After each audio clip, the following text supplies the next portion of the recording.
In this lesson, we will learn how to change background color for design pages. This can be done in two simple ways.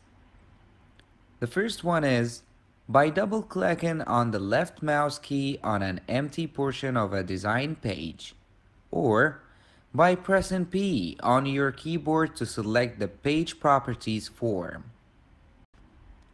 Select Page, tab and click on Page Color selection bar. Now select Page Color from Color Selection form here.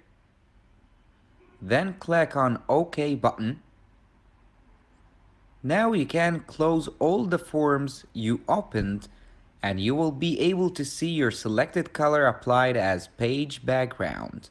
Alternatively, we can achieve the same result by clicking on this P button on the far left of the screen. Select the color you want to change your background to and then hit OK. And you will find the selected color applied to your design page.